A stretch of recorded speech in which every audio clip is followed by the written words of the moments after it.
This meeting is being recorded. So as you could hear that we're gonna record the meeting and hopefully show it on our YouTube channel. I want to welcome everybody here today. My name is Mary Wagan. I work for the town of Yarmouth in the Department of Community Development. We're going to start off with a short welcome from Karen Green, the Director of Community Development. Hi, everybody. Can everybody hear me fine? I just want to say thanks to everybody for making the time to join us today. It's pretty impressive. I can see right now there's 45 people on this meeting, so that's good testament to everybody's interest and commitment to the town. As Mary said, my name is Karen Green. I'm the Director of Community Development for the town, and wanted to welcome you all to the Yarmouth All Virtual Housing Summit. The purpose of the Housing Summit is to get your comments and views from citizens and other interested parties on as we work on developing our housing production plan for the town of Yarmouth. Your participation is key for this critical planning effort, and thanks again for investing your time in Yarmouth. I want to introduce everybody back to Mary. I think everybody knows Mary. It's impossible not to know Mary. And thank her too for all her hard work on this project and for her passion and commitment to affordable housing. So thanks, Mary. Thank you. You're welcome. Really, it's my pleasure to work for the town of Yarmouth in this capacity. Just a few quick housekeeping items. Everybody mute yourself. Especially if there's any background noise. Next thing is, we already mentioned the Housing Summit is being recorded. Our Zoom master is Kyle Pedicini. He works for the Department of Community Development. And our chat function has been set so that when you chat, it'll go right to Kyle. We don't have the chat on to gather and collect comments about housing. It's just for technical issues. So if you're having a problem with Zoom, just chat and it will go right to Kyle and he can help you out. So today's Housing Summit is an important part of the town's comprehensive planning process, which is coordinated with the Board of Selectmen goals. Our visioning project and statement being spearheaded by the Planning Board, and our update to our local comprehensive plan. You know, in the simplest terms, the planning process completes contemplates three main questions. One, where are we? Where do we want to go? And how do we get there? So for our housing program, where are we? That's our needs assessment. We're going to have a PowerPoint presentation in about 2-3 minutes that's going to be about our housing needs. It's called the Housing Needs Assessment. So that will answer question one, where are we? We're then going to go into breakout groups. These are breakout rooms via Zoom. Each room will have a facilitator. And in there, you'll answer the next two questions. Where do we want to go? That's our vision. And how do we get there? What's our action steps? So let's get started with the presentation of the Yarmouth Housing Needs Assessment. We have with us today Karen Sonneborg. She is our housing consultant that's helping us complete our housing production plan. I'm going to go ahead, Karen. I'm going to share my screen, which will be our PowerPoint presentation. Great. Thanks, Mary. And thanks to all of you who are participating. I am dazzled by the participation levels from our summit on January 11th to today. I think it really reflects the level of interest in housing in the community. Also, I just wanted to mention that this housing needs assessment is a very important component of the housing production plan that we're doing. And this particular plan is an update of plans that we did in 2011 and 2016.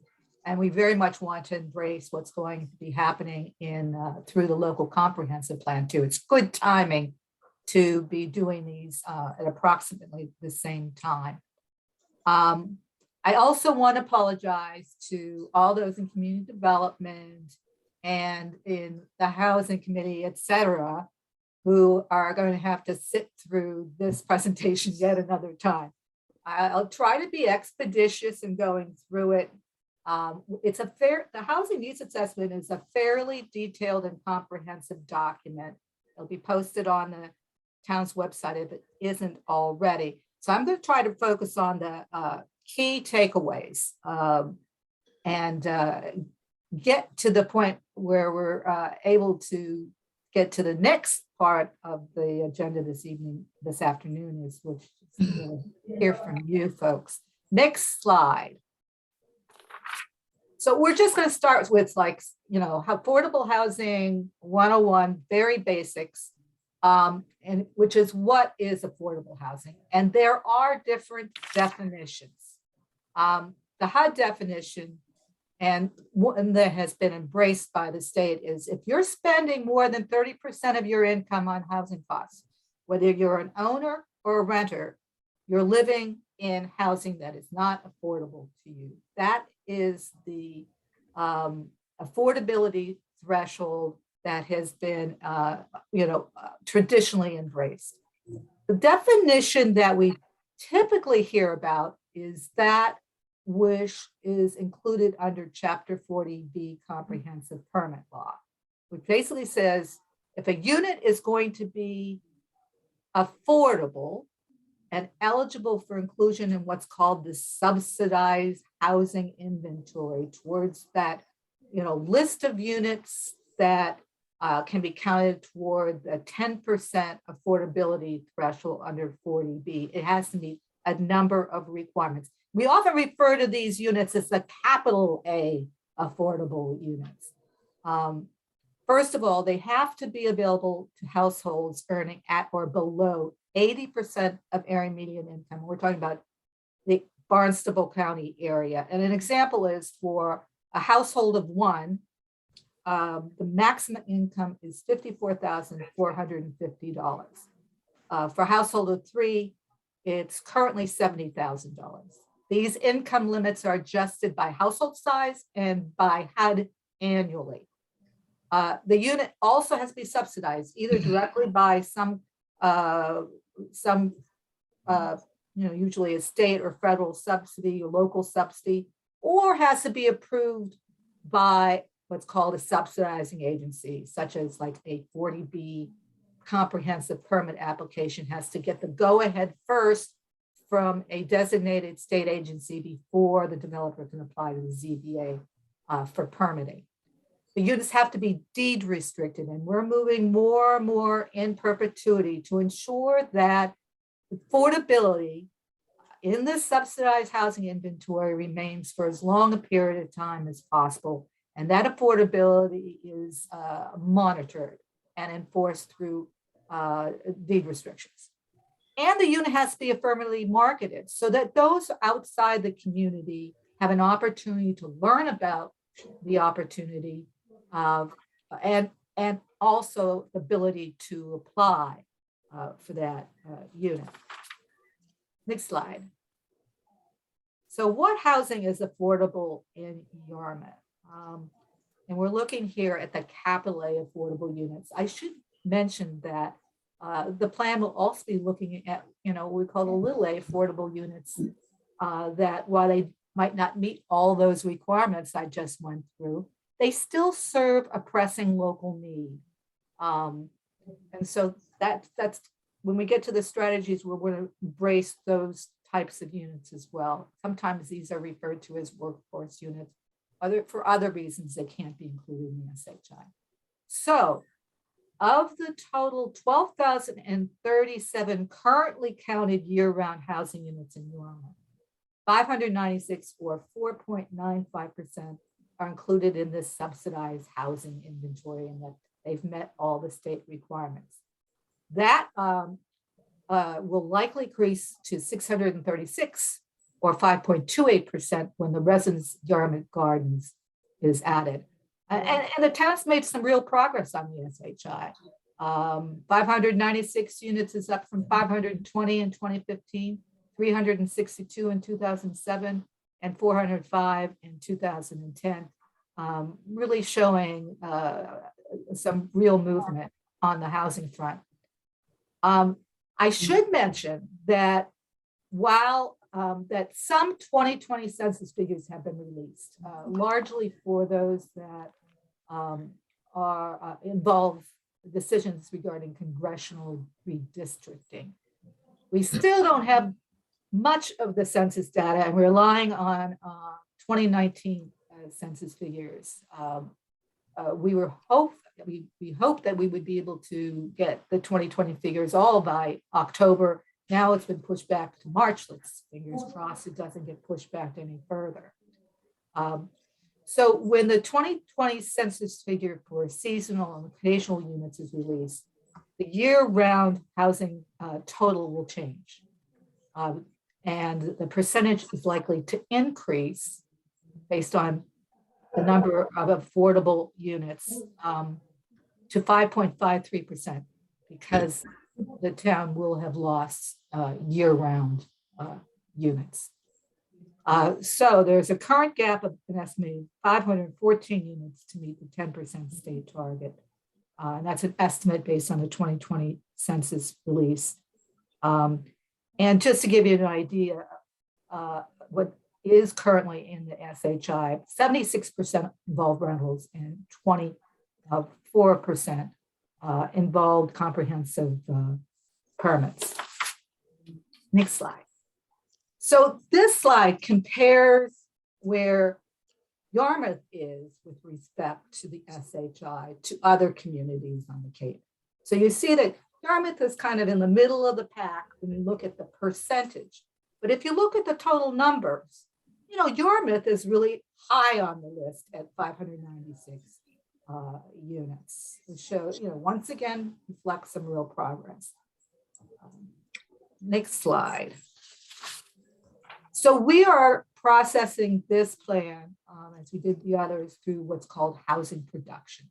And housing production is really a subset of the Chapter 40B permit law that was meant to give greater local control over housing to communities. The first step is that you need to get, you know, develop a plan and get it approved by the state. So that plan has to meet the state requirements for this approval. And if, in fact, the town meets annual production goals, it gets what's called certified.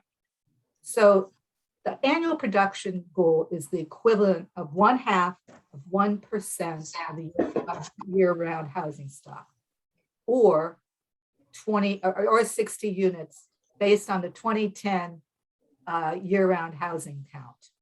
If the town gets certified, it means that it's not susceptible to overrides of its local zoning for a period of a year.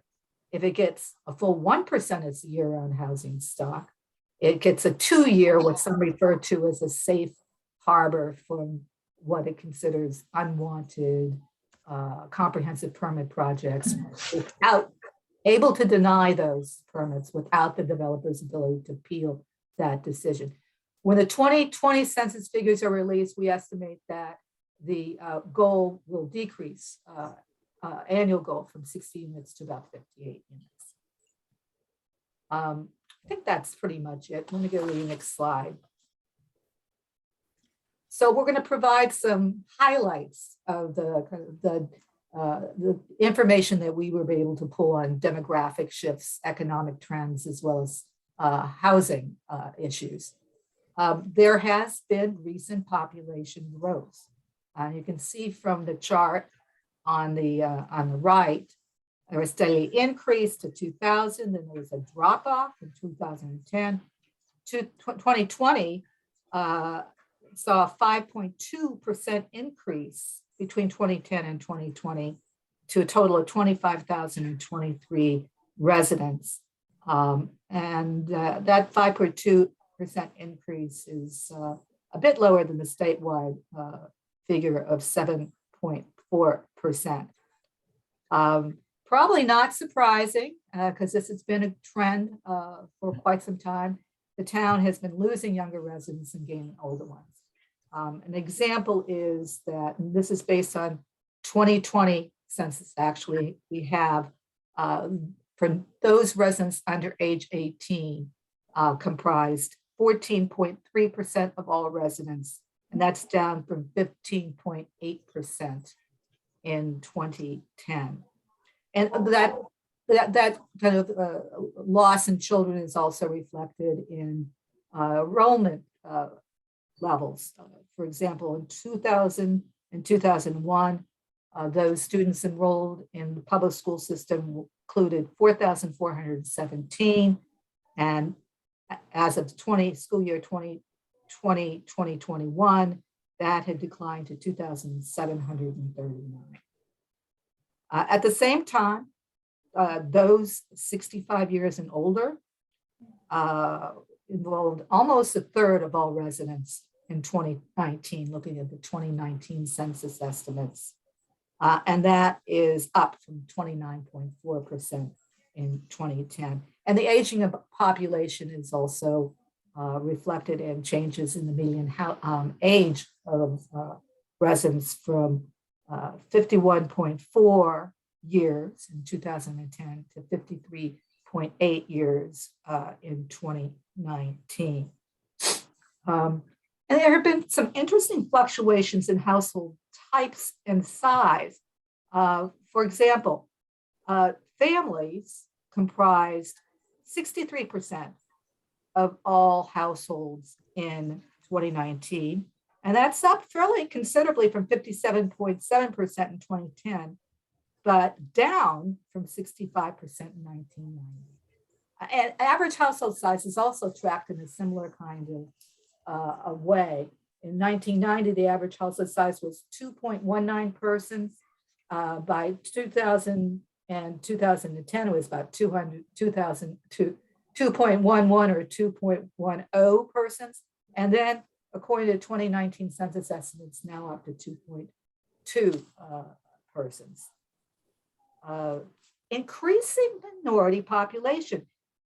In 2000, 4.7% of all residents claimed part of a minority population.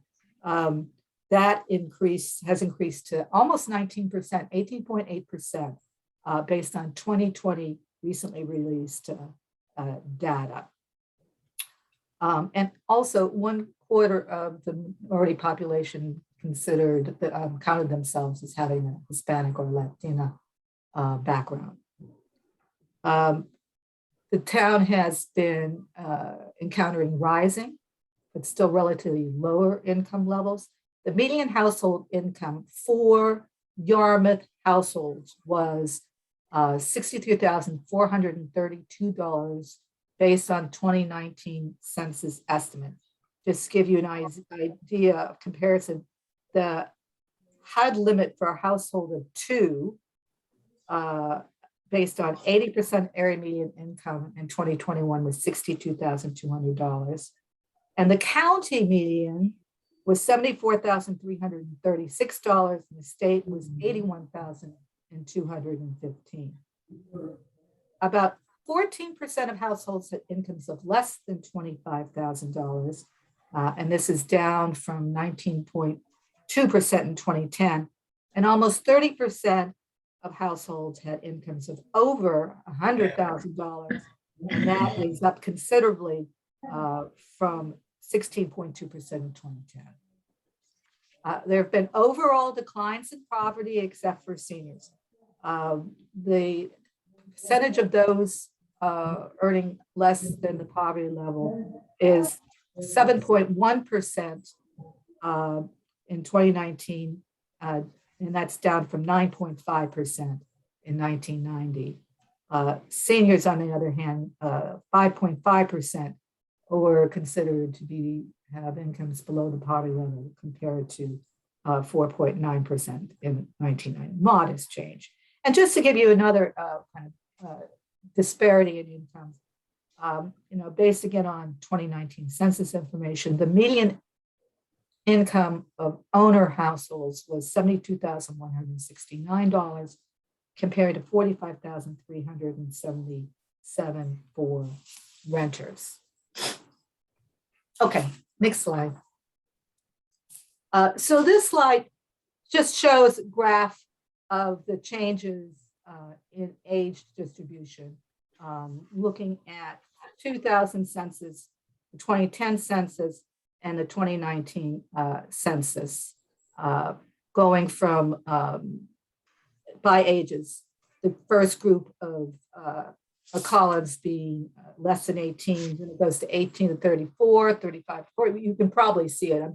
Usually when I'm presenting in a room, it's harder to see. But you can see kind of the downward, generally downward trend in the younger age groups, and the increases and higher levels of those in the older age brackets. You know, I got to say that the 2019 census estimates for the age 18 to 34 bracket, the fact there was an increase was kind of a surprise. It'll be interesting to see what the 2020 census figures have in store.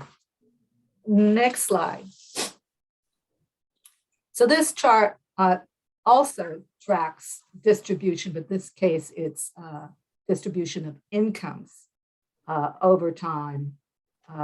Same kind of periods of the census in 1999, 2000, 2010, and 2019. And you can see, you know, it's starting from lower income levels to higher income levels. And you can, you know, see the downward slope until you get to 75,000 and over, and you really do see the increases in numbers of folks with households with higher incomes. Next slide. So looking at occupancy trends, there has been slower recent housing growth with loss 165 units between 2010 and 2020 to a total of 17,299 housing units. About 80% of the units are owner occupied and in single family detached dwellings. And that's higher. In 1990, the owner occupancy rate was 73%. In 2010, it was 75.5%. You see housing growth really being driven by the owner occupied housing stock, with a net loss of rental units. Between 1990 and 2019, the census reports a loss of 400 rental units. At the same time, increases in seasonal units or second homes to comprise 33% of all units, up from 29.7% in 1990. So, you know, there has been, you know, talking to realtors, I mean, really second homeowners have been major drivers of housing costs and changes in housing growth. The homeowner vacancy rate was 1.7%. These are based on 2019 census figures, and the rental is 8.9%. There are, you know, a few years ago, there were tons of rental listings. There are hardly any now. Given the pandemic, which has, as many of you know, quite a few people ability to work remotely, go to school remotely, looking for a safer retreat from the pandemic, have really decimated the housing inventory and driven up costs. And we're probably talking about vacancy rates closer to zero based on COVID. I think we can go to the next slide. So housing costs.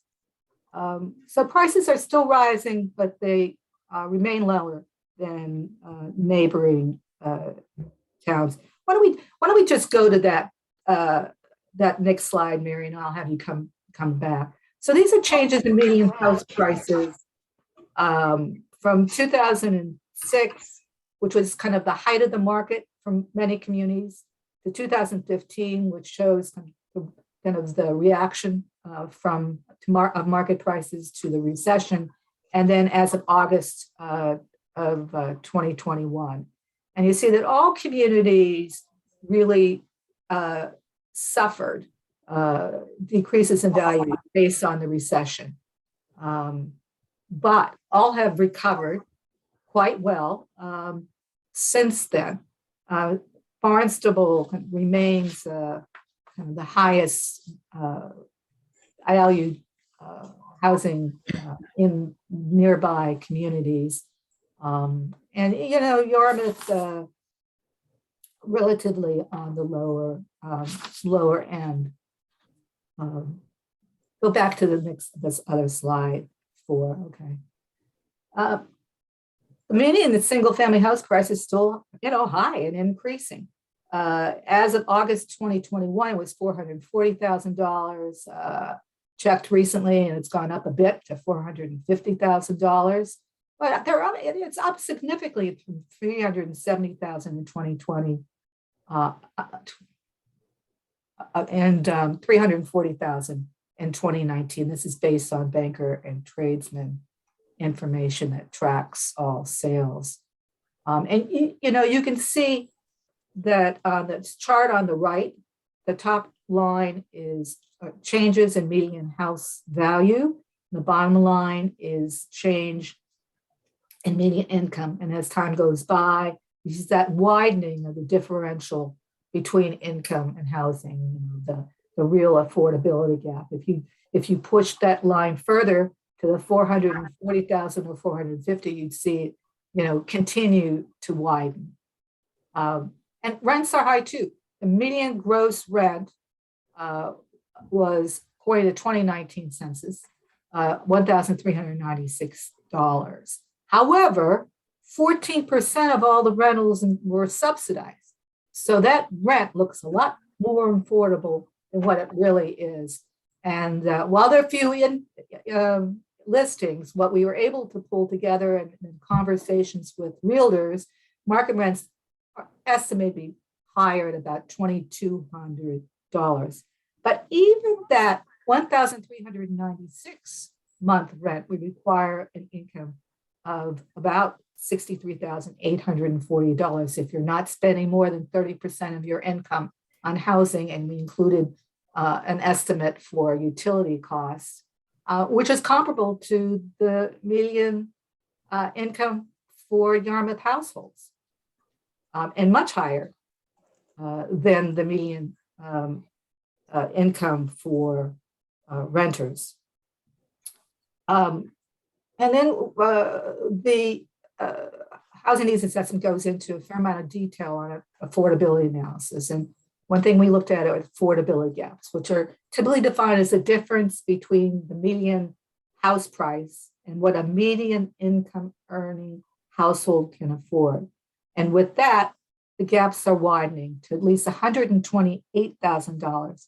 And that's based on 80% financing. So it's ability of the purchaser to come up with 20% likely in, you know, upfront down payment plus additional closing costs, and higher at $167,000 for those if you looked at 95% financing.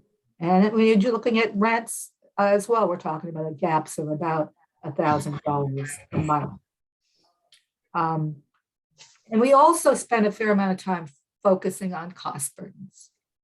If you're spending, if you remember that 30%, if you're spending more than 30% of your income housing costs, you're living in housing that's really not affordable. If you're, the other way of calling it is if you're living in housing costing more than 30% of your income, you have cost burdens. And if you're spending more than half your income on housing costs, you have severe cost burdens. At least 35% of households in Yarmouth had cost burdens. 13% with severe cost burdens. And if you look at those households with incomes that are below 80% of area median income, levels of those with cost burdens increase significantly to 63% with cost burden and 29% with severe cost burdens. And I got to say that, you know, one thing that really stuck out in doing an analysis about needs is that 29% of renter households had severe cost burdens, and most had incomes that are below 50% of area median income. These people are working in the community and they're really struggling to stay here. So next slide. Next slide, because we already went through that. So we assimilate numbers of indicators of need to come up with categories of priority housing needs. And clearly, year-round rental units are the top need, particularly for the community's most vulnerable residents. Just to give an example of an indicator of need, when they did the marketing for the residences at Yarmouth Gardens, there were 660 applications. And of those, 515 qualified for the lottery. Those people who won the lottery are very lucky indeed. But that shows the pent-up need and demand for affordable housing in the community.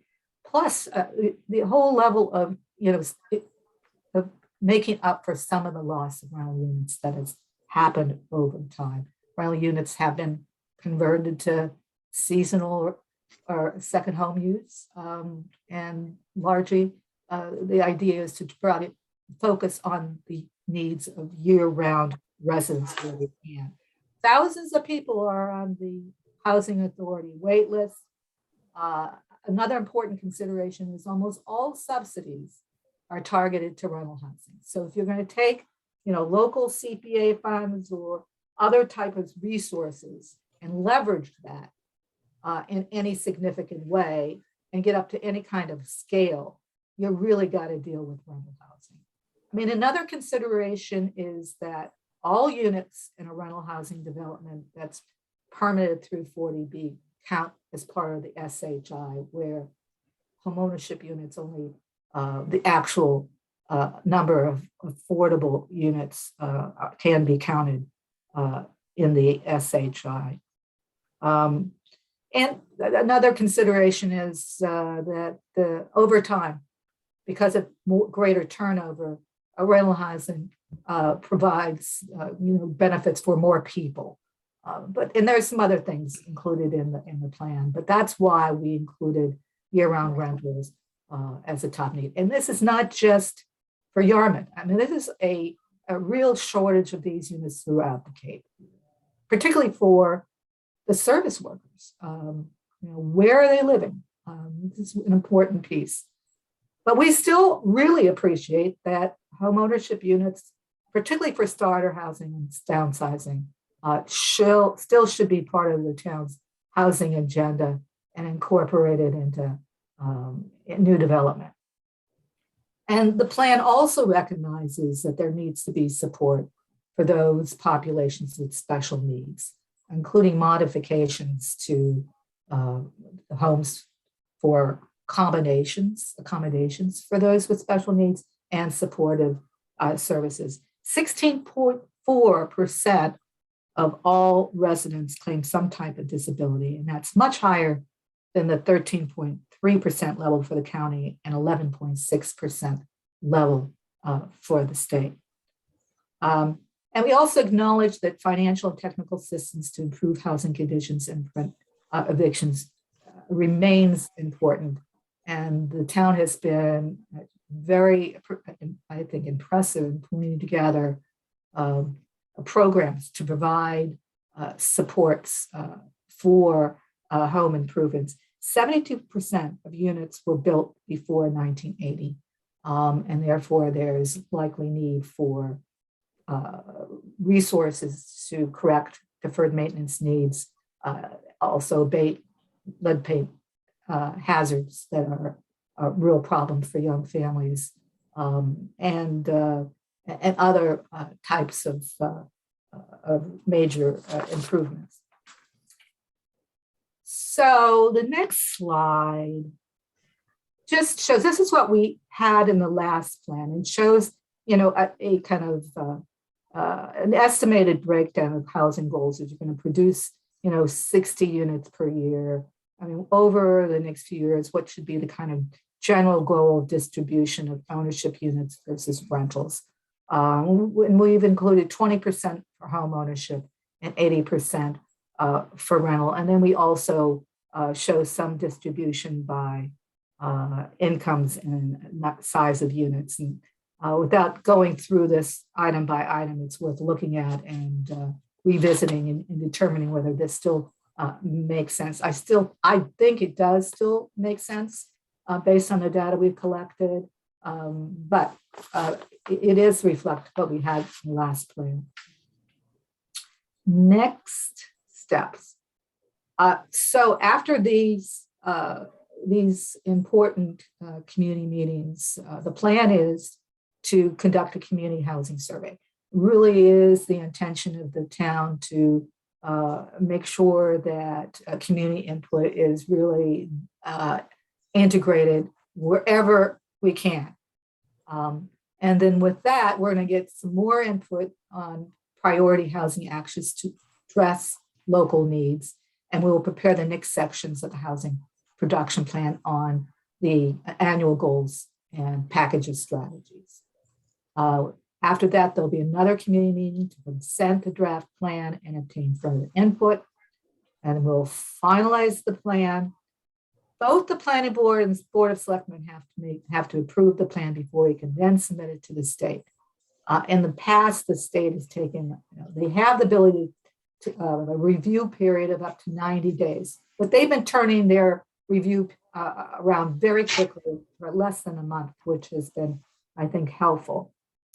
And information pertaining to the drafts and what's going on in this planning process will be on the town's website. The town has got very good web pages on affordable housing.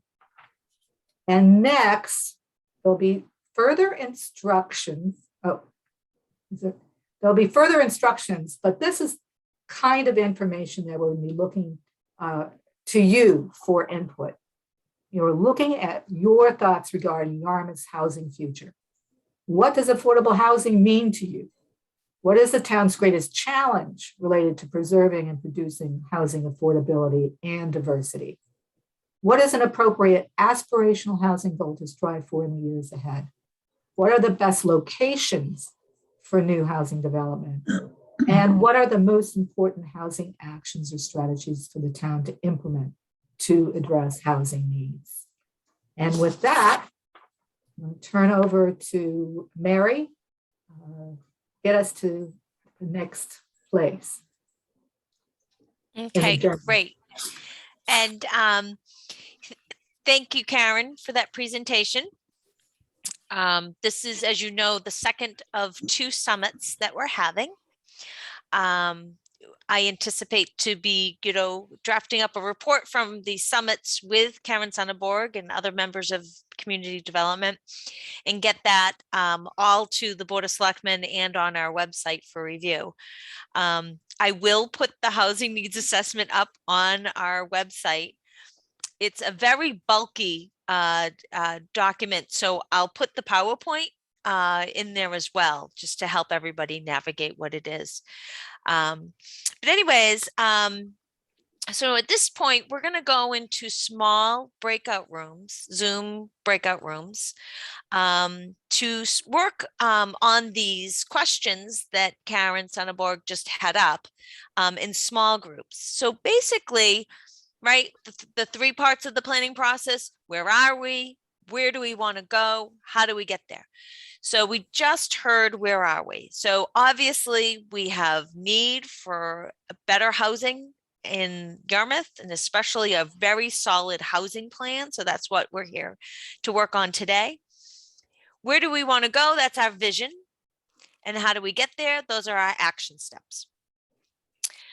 So each group will have an assigned facilitator to help keep us on track. There are several visioning questions we're going to ask, and then we're going to get into asking everybody for at least 2 action steps.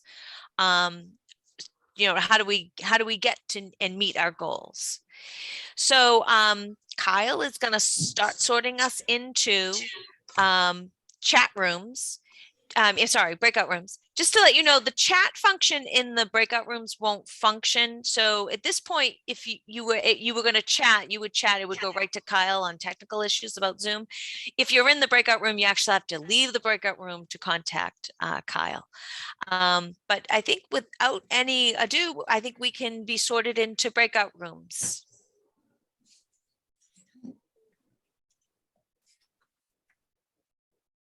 So everybody should see something on their screen. I'm going into room 1.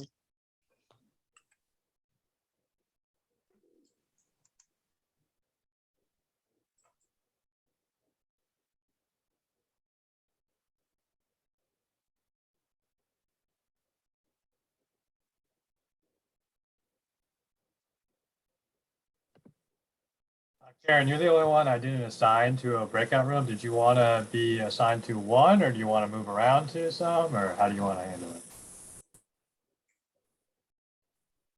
You're muted, so I can't hear you. I said, I'd appreciate moving around. I'm in my car, so I'm kind of paying attention to driving and listening at the same time. I was talking to the consultant Karen Sonnenberg. Don, you're scheduled to go into room. You're scheduled to go into room 2. So there should be something for you to click on. If you're on the phone, there might be a tone or something you need to hit for you to be able to join. Yeah, let me pull over. why don't you put me in a group and feel free to move me around. Whatever works for you, Kyle. I really want to see how this all works. So I'll put you in a group, and if you want to move around, just leave the breakout session, and I can put you on into another one. How do I leave the breakout session?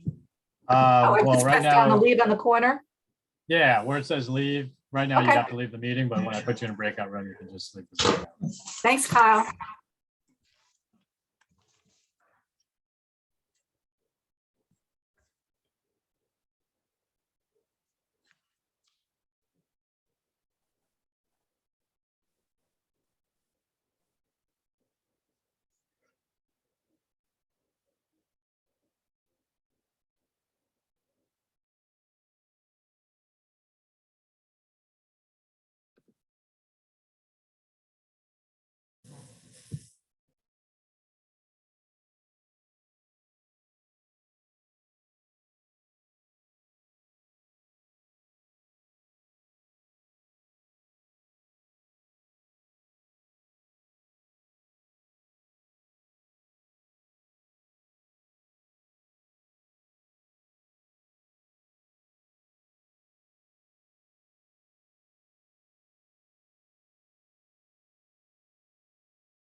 Don, you still having issues joining the breakout room?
Hey Don, let me know if you need any help trying to get into the breakout room.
Hey, Kyle, do you want to put me in another group?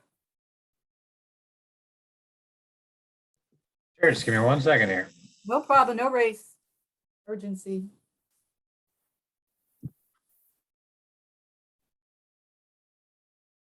Room 9. Should be able to join now. Thank you. Yep, no problem.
You guys having technical difficulties?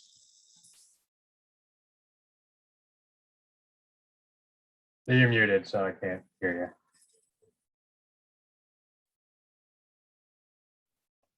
Hi, Kyle. No, Hey. we're good. We finished, so we just came back into the room. So I think that's what we were supposed to do. Oh, okay. Well, we got another like 20 minutes, just so you know, because we got prioritize actions after identify actions. Oh, okay. Actually, I did see a couple more questions on my last page. Can you put us back in our room, Kyle? Yeah, I think you guys. I mean, we can do it here. I don't care, but I just feel like people are going to probably drop in, I guess. Are we still in our group or the main group? You're in the main group, but I Okay. think you can just rejoin. Is there a way to rejoin your breakout group? I don't see that. Breakout rooms. Okay, yeah, ladies, if you want to hit on the bottom, the breakout rooms, that'll pop up and says room number 5. That's our room. Let's go back to the room. Does that work?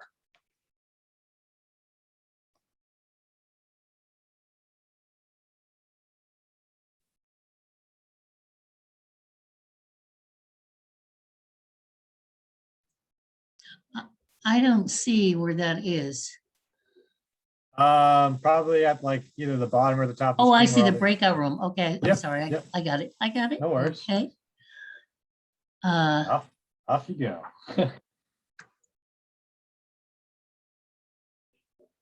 Okay, good. I got it. Let's see.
Hi, Kyle, no rush, but when you're ready, you can send me to some other group. All right, will do.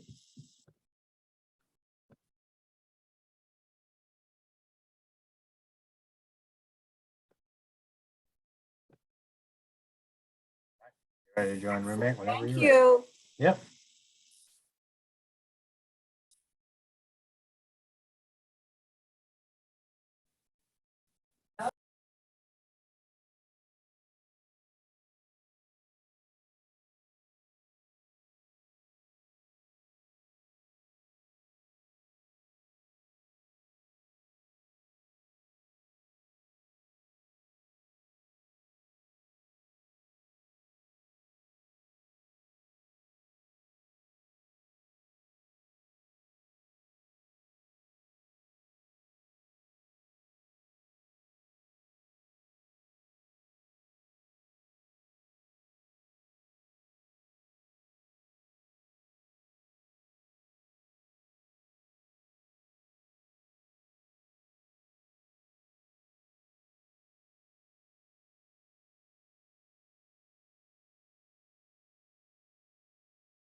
Hey, you guys all done?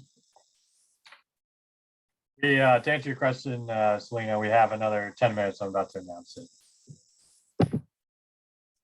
Thanks, Kyle.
Hi, everybody. I'll wait for Kyle to let me know when everybody's back in. Hi, Mary. Hi, Mary Johnson.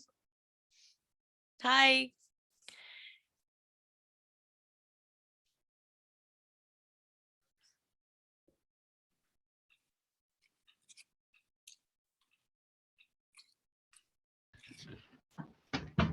Everyone should be back now, Mary. Oh, that's great. Okay, good. We're So exhausted. Good, We you gave worked Karen a hard. workout. Karen had a workout. We could have done that too. That's the next one. We'll do some office yoga led by Dawn Marie, right? So, all right. So thank you, everybody. Thank you, everybody. We had very lively and good conversations. I was glad that we had enough facilitators so we could keep our groups small. So that's good. So what we're going to do now is our breakout groups are going to report on their priority actions. If we were, and some of you came to the summit on January 11th, and it was in person, we put these all up on, flip charts, big paper. And then afterwards we went around with green, after the reports, we went around with green stickers. You got 5 green stickers. Well, what we're going to do now, we're going to have the reports like we did before. And then all the facilitators are going to email me those priority actions that you've identified. I'm going to throw them into SurveyMonkey and email them to you, and you're going to pick 5 from there. Oh. But we couldn't figure out how to do a quick enough poll through Zoom to do the polling now. So there'll be a follow-up email with that survey link. But anyways, right now we're going to do our reports from groups, and we're going to start with Karen Green.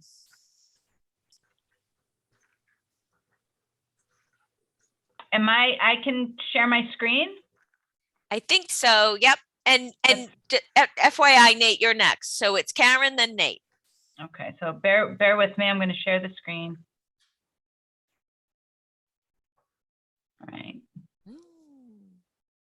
All right, and I'd like to introduce my my group that I had. I wrote down names at the top. I had Megan, who is very much a housing advocate.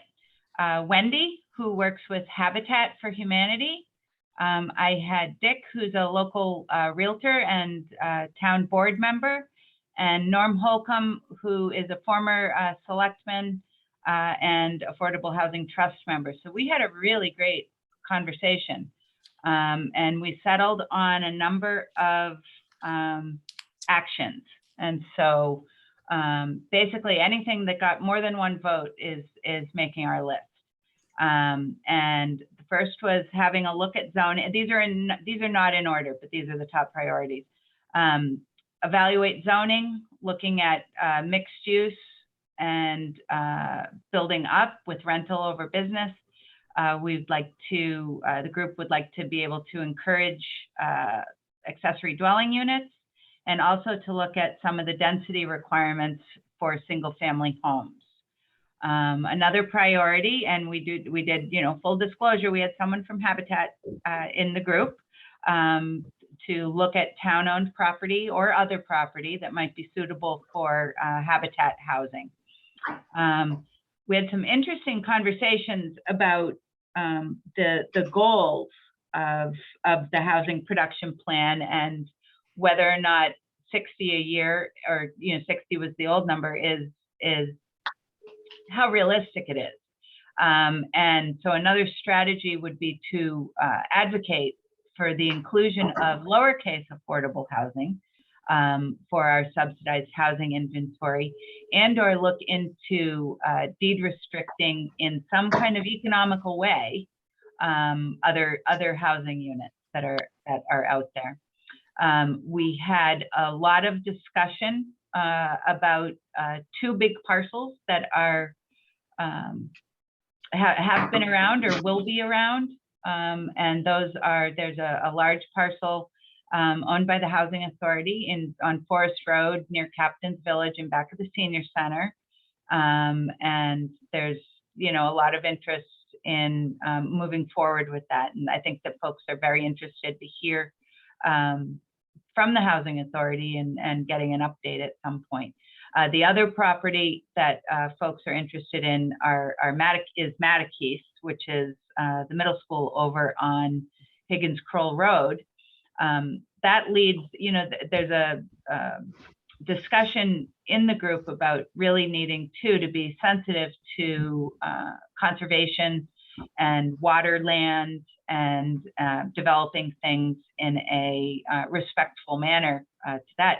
And that really leads to the third point. And this is one the group came to, and I think everybody was on board. Affordable housing, for it to be economically affordable, needs density. We need to build with density. To build with density, we need sewer. And so the conclusion there is, for affordable housing to be built, we need sewer. So that's the report from group number 4, I think we were. Okay. How about the next group? Nate Small. Hi guys, we were room number 5. I wish I went first because Karen took all my ideas or all of our thoughts. I kind of thought that would be the case, but at least Sorry, I'm second, Nate. so, We were listening in on you. Yeah, I'm sure. We had 3 people on our group. We had Scott from Hack and Cape and Islands MLS. We had Regina, who works with Cape and Islands Veterans Outreach. And we had Linda from the Yarmouth Senior Center. So we had a great group, and not to try to get out of this easy, but I mean, we had a lot of the same things that Karen mentioned. I think everybody here, has a lot of the same ideas. I think this is great because hopefully we're going to hear some other ideas or really work on some of the ideas that I know have been kicked around for a long time. But we definitely, had the same types of things, density, zoning. We didn't really get into the accessory dwelling too much. Scott was getting into that a little bit, and I think he had to leave. He had to jump out. But I think, that's important for a lot of people. And we talked kind of a couple of the different things we talked about. But as far as locations, was definitely Mattakese, the Senior Center. Obviously there's not a lot of large parcels, but I think we have some that we need to, whatever it takes to jumpstart this, because for 10 years on these committees, I've been hearing about, the Senior Center land, or, call it Forest Road, however you like. Okay, that's great. So let's do something with it. So, I know none of these things happen overnight, and it takes a lot of planning and people in the right time and the right place. But I know I'm frustrated with it. I think a lot of other people are. I, again, know these things take time, but we've got these parcels that, are just sitting there. I know Mattakese, hopefully, will open up to some options, and hopefully we think about that area for housing of some sort. It's a great location and lots of space. So the only other thing that we hit on were a couple comments. Senior housing was definitely a major topic. Maybe talking about, design. That was a topic that we talked about, as far as, obviously everybody wants it to be attractive, but depending upon where it is, fitting in with whether it's a neighborhood or, a commercial area, whatever it is, just kind of really paying attention about design. Let me see. Unfortunately, not unfortunately, but those are, the things that we talked about, and a lot of the same things that Karen mentioned. Those ideas were things that really we focused on during our breakout. And I want to say thank you very much to the members of my group. I think it was very productive and they were fantastic. So thank you. Okay. Oh, I have one other comment. Sorry, Mary. Go ahead. I just saw another side of notes. So we did talk, about transportation for locations of these areas. Whether it's 28 or somewhere else, getting to places where you can work. We definitely talked a lot about the tiny houses or different types of units that maybe would work better for single people or smaller families or couples. We talked a little bit about the tax exemptions. I know Linda said she works with the senior center, the seniors there, about different options they have to, try to hold on to a little bit more of their income. And another thing to think about, which I like that was brought up, is talking about sidewalks. Or ease of people to get around, whether it's in, on a cart or some type, they need some assistance in walking and moving around. Those sidewalks are very important. And it's kind of one of those things you don't think about until you need to be able to get around. So I think if we can make a side note there to help with the design and locations of some of these projects, that transportation and maneuverability, I guess I'll say, is something that I think that we should keep in mind. Great. That's it. Thank you. Great. So the next group is Lee Hamilton's, followed by Dawn Marie Flett. I had Linda and Sharon and Jeff in my group, and I was group 6, I believe. And we discussed a number of things and went around the mulberry bush in a sense. But one of the things we did discuss was the Mackey School and the senior citizen property. And the Mackey School, I guess there's a concern with there's a watershed area in the back and the storage and all of that. So, and then the need for housing for veterans and seniors.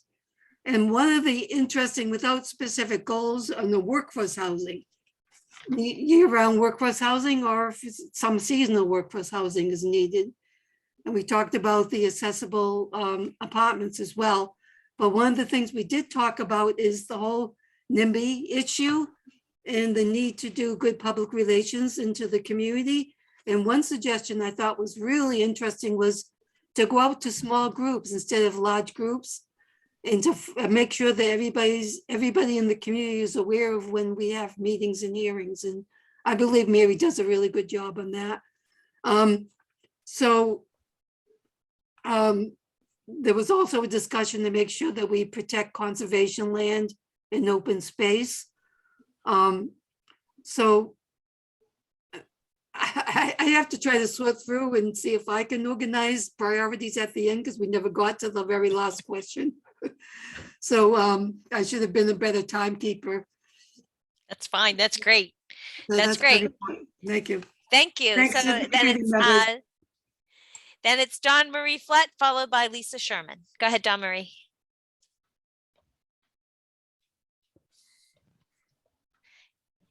Hi. Okay, so that works out well.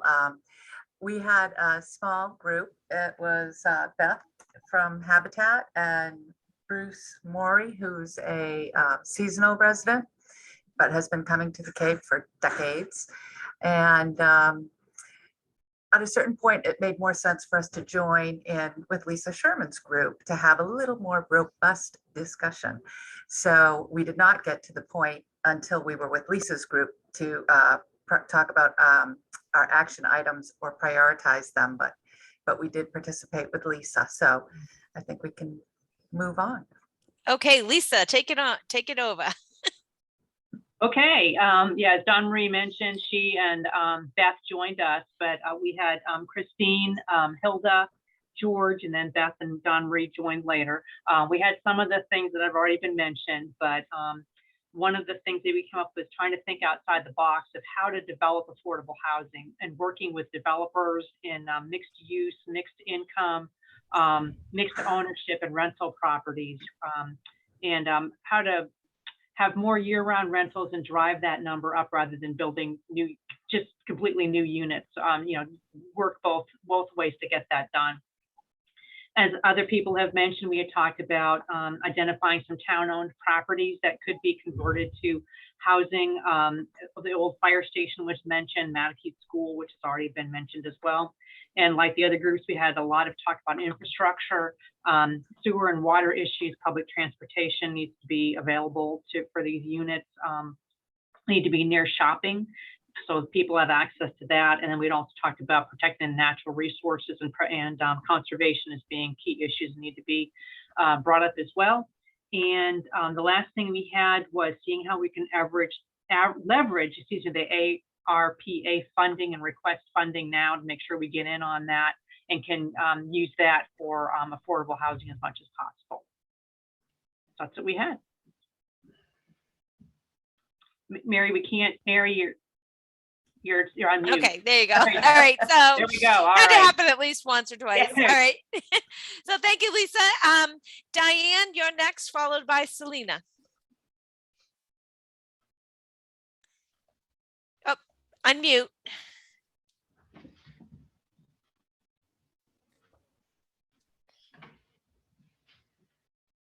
All right, so we had Mary Reardon Johnson, who's worked in human services for over 40 years. We had a resident, Lynn Santoro.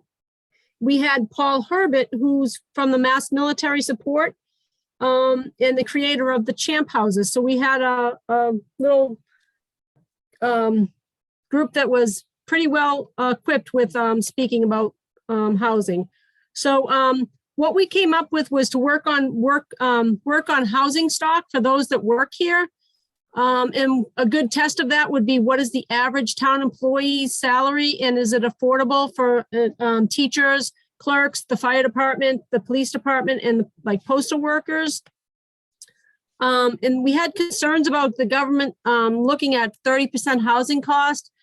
We figured that they shouldn't pay a third of your income on housing. So we were looking to get a different plan in place where they looked at it by town, not by government, by national standards or anything like that. So the advantage of wastewater, we can't build much more housing is what we figured until the wastewater is in place. Rehab some housing and put some folks in there. Good starter homes, because the families can grow up together and they can play together, but only if it's affordable for them. Mixed housing was an idea for strip malls with the restaurants down below, and the services were down below and the people could live upstairs. And places that we were thinking of was obviously 28 because of the transportation and the libraries and everything else that's down there. But we realized that that's kind of overpopulated right now. So we need to fix what we have.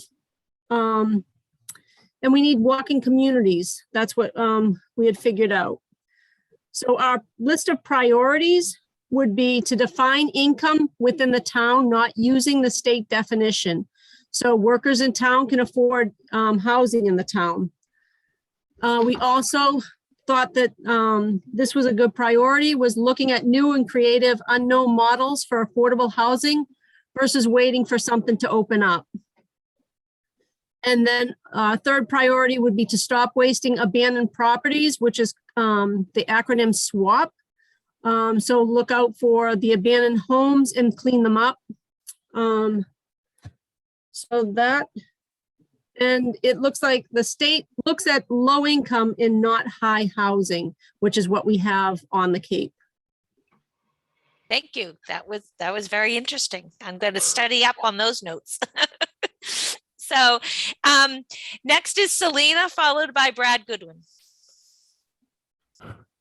Hi, everybody. Selena. I'm with the Community Development Department, Zoning Board of Appeals. I had a wonderful group. Lori Doyle, she's a resident. I had Zane Fitzgerald, also a resident. He has 3 kids in the DY school system. We had Nicole B., I'm sorry I didn't catch her last name, and Karen LeBlanc, both residents and homeowners and from the senior center.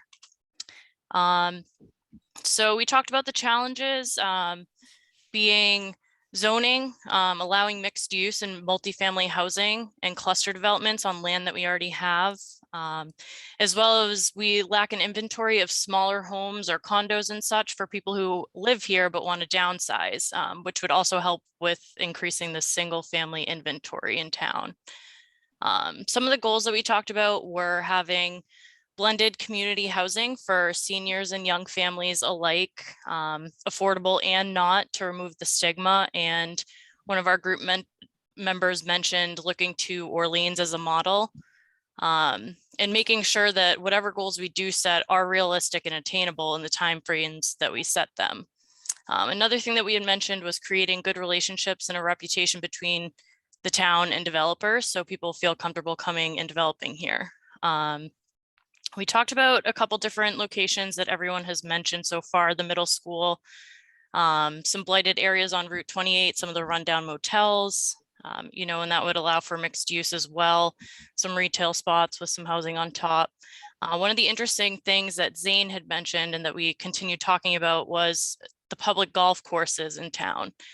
We have two, I guess they have 9, maybe 3 9-hole courses on the Bayberry one, if I understood that correctly. But maybe removing one of the golf courses and developing there. The actions that we identified and prioritized in the same order was creating a diverse committee of older and younger residents to help with research and goal setting. So really getting the community involved and, you know, bridging the gap between older and younger families in town. Second step would be to identify the sites that we could develop on. And then lastly, look to the zoning changes for multifamily development and mixed use. Great. Thank you. Selena. Next is Brad Goodwin, followed by me. Go ahead, Brad. We were in group 8 and we had brain power like you wouldn't believe, and that's not counting me. We had the Eastham housing coordinator, Ms. Rachel Butler. We had a 30-year part-time resident who very smart, Janet Leonard. We had the Yarmouth building director, Mark Grills, and we had elected housing official Joe Glenn. So we had some real good talent. I'll make my list brief because we've covered all of them except I think maybe one. We're looking at the schools coming offline, wastewater improvement and infrastructure, sort of like hotel motel overlay. This is the public and business cooperation to build workforce housing. I was thinking, and so were other members of the group, say Cape Cod Hospital approached the Hotel 8 or something like that and said, look, we want to convert this to housing for our doctors and nurses. What can we do? Work something like that out. Zoning changes, Yarmouth to donate land. And the one that would shake up Yarmouth, but obviously do something in the right direction, look about acquiring the Boy Scout camp and the 300 acres. Okay. All right. So thank you, Brad. Thank you, Brad. So, yep, my group, I had, we were 5 in total. We had John DeLiso from the town's Water Resource Advisory Committee, Christina Dunham, who's the president of the Yarmouth Chamber of Commerce, David Kaplan from Forward. You might remember the town of Yarmouth provided them with funds to create a group home for adults with autism in Dennis. So that project was complete. And that's how we met David. And then Joanne Crowley, who's our chair of our planning board. So that was great. I'm going to share our screen. And these were our identified actions in order of priority. And we spent some time on, the character of the town. So our top priority action was to promote architectural and site design standards, make it look good, right? And that's one of the components for our next action steps was to preserve the character of the town. Also consider Matakees for reuse, including for housing. Do a survey of our town-owned land, see if there's stuff good for, development of affordable housing or maybe for sale, and those proceeds could go to the town's affordable housing program. Also grow and develop the Affordable Housing Trust and diversify our funding sources for that. Next one was complete the wastewater plan ASAP, which was well received, and pursue multiple strategies, right? As Karen says, tools in the toolbox, right? And the one that didn't get a vote at the end was site housing throughout town, but I'm sure that that everybody agreed that that was important. It was a nice group because we had a little time extra. So we got reports from the planning board, Forward, RAC, and the chamber. So, keep keep your eyes open. There's some zoning amendments coming up that's going to be supportive of seasonal housing for seasonal workers and workforce housing. So that was very interesting. And our last report is from Drew Crass. I'm amazed. It's really weird being the last person, because maybe the other people in my group will agree that you covered everything that we talked about, which is really good, because I think everybody's kind of on the same page here. And our priorities went like this: identify sites. And of course, we thought of Matakees and Forest Road. And we also talked a bit about 28 mixed use. Can there be mixed use there? Apartments and businesses in the same buildings. That's a little bit different, but that appeals to me. We thought, people thought a lot about education of the public to counteract the NIMBY situation. That was very high in people's minds as a reality. And the third priority was this kind of zoning changes that you all have been talking about. And the idea of the sewerage moving forward and being a big factor was on everybody's mind, big time. And I do want to mention, like the others did, that was a great group, and I want to say their names. Dan Gray of Barnstable County, who deals with people dealing with unstable housing situations. DJ Sullivan of Habitat and the Community Housing Committee. Ashley McKinnon, who liaises with HUD and Community Development Block Grants, and Barbara Boyne, who was an interested resident who learned and contributed very well. So thank you very much. That's great. That's great. Well, thank you, everybody. We're near the end. So our next step is, facilitators, email me all your notes. We'll put those in a Survey Monkey. Everybody watch your email for something coming out to me, from me to you. I do have class tomorrow, so I don't know if it's going to be tomorrow or by Monday, but that will be important. And what you'll do is you'll have this whole big list, and we might combine things that are similar, but then you'll pick your top 5, and then we'll compile those. The next steps is, we'll compile that, we'll report to the Board of Selectmen and start working on our community survey, which we will really try to push out to, not everybody in town has to respond, but I just want everybody in town to know about it. So that's my goal. And they can respond if they want, and invest the time that you've invested in Yarmouth today. I just want to thank you so much for being here and participating in this very, very critical planning process. I know the Board of Selectmen really appreciate it. I know the Planning Board really appreciates it. Our Affordable Housing Trust and our Community Housing Committee appreciates it. And I just thank you so much. And still, I have your emails. So stay engaged and have a good weekend, everybody. Thank you. Very well done. Very well done. Thank you, Mary. Thank you, everyone. Thank you. Bye. Bye. Thanks, everyone.